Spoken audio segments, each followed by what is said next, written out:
Kalau Prof Komar lihat ini sisi akademik atau hukum atau politik? Pertama, bagi saya ini satu pendidikan politik bagi masyarakat. Jadi saya menikmati ya. Kenapa itu, Prof? Saya berharap ini berlangsung dengan etis, cerdas, transparan, sehingga betul-betul ini pembelajaran semakin dewasa. Yang kedua, lama-lama tapi ini juga menjadi semacam politikotainment gitu, kayak hiburan politik gitu. Kenapa, Prof? Mengapa disebut hiburan politik kalau dari sisinya? Karena semakin meriah, banyak orang ngomong dan masing-masing memberikan satu argumen logika yang baginya semakin menarik gitu. Tapi bagi saya sebagai orang kampus, ya saya coba mengikuti saja. Saya ingin ambil jarak dari dua-duanya. Tapi bagi saya, biarlah nanti forum adu argumen terbuka. Jadi di sini ada lembaga politik dan ada kampus. Karena yang punya otoritas itu kan kampus. Sementara polisi dapat pengaduan masalah pidananya. Nah ini kan menarik. Ini dua isu yang berbeda. Masalah pidana dan masalah keaslian. Saya bayangkan dua institusi itu nanti kerjasama ya untuk menjelaskan. Dan saya berharap jangan lama-lama deh ini, karena wasting time, wasting energy, dan lama-lama tanda kutip melelahkan. Oke, debat ini. Meskipun politik tainment kalau kata Prof Komar, tapi ini melelahkan. Nah tapi bicara soal ini kan UGM udah klarifikasi, Mas Roy. Kenapa jadi soal terus, kenapa dikorek-korek terus oleh Mas Roy dan kawan-kawan? Yang harus diingat, saya tuh lulusan UGM asli, S1, S2, dan 2 teman saya, ya, Dr. Resmond dan juga Dr. Tifa, itu dua-duanya juga S1. Jadi kami itu dalam rangka cinta kampus. Kami itu sangat menyayangkan klarifikasi UGM yang sama sekali tidak perform ya.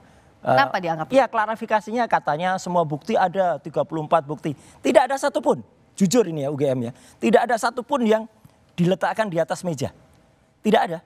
Dan mereka masih berdebat soal keterbukaan informasi publik. 1 jam kami baru mendapatkan skripsi. Dan akhirnya, alhamdulillah, skripsi itu bisa saya pegang, itu sebagai primary evidence.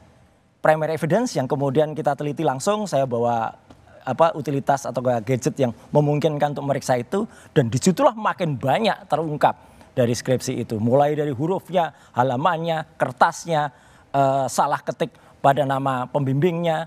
Kemudian bahkan ada tulisan tesis padahal itu adalah skripsi untuk S1.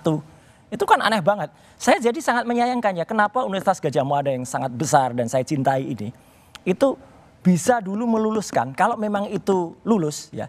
Kenapa dengan skripsi semacam itu? Maka skripsi yang sudah kita pastikan itu 99,9% itu adalah palsu. Ya, tidak mungkin menghasilkan ijazah yang benar. Itu aja. Oke, Mas Yakub silakan. Ya, Mas Roy, mohon maaf, saya mau klarifikasi. Tadi kan Anda bilang bahwa ada tulisan tesis. Itu skripsi siapa yang ada tulisan tesis, Mas? Yang ada tulisan tesis itu adalah bukan miliknya Pak Jokowi. Oh, bukan milik Pak Jokowi ya? Ya, tapi punya Pak Jokowi nggak ada. Oke, tapi yang tadi tesis bukan punya Pak Jokowi. Agak clear satu Indonesia rakyat semua clear. Bukan punya Pak Jokowi. Bukan, tapi itu temennya. Terima kasih.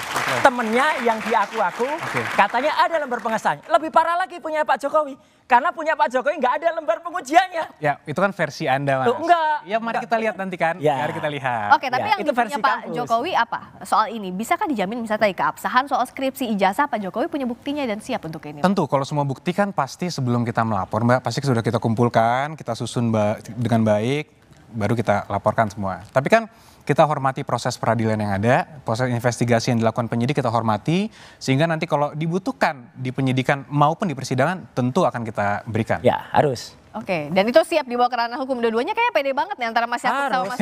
Harus dibawa, sebelum ke hukum kan secara ilmiah harus diuji dulu. Iya kan? Jadi yang membilang kalau itu adalah asli, ya aslinya kayak apa? Yang kita pegang itu yang katanya asli miliknya Pak Jokowi, nggak ada tanda tangannya. Kok nggak ada lembar pengujiannya, kok bisa lulus? Yang juga jadi pertanyaan, kok masih diragukan keaslian padahal ini kan sudah diverifikasi oleh KPU. Pak Jokowi udah jadi dari mulai wali kota, gubernur, dan juga pilpres. Tapi jawabnya usai jeda ya Mas Ilham, tetap di luar.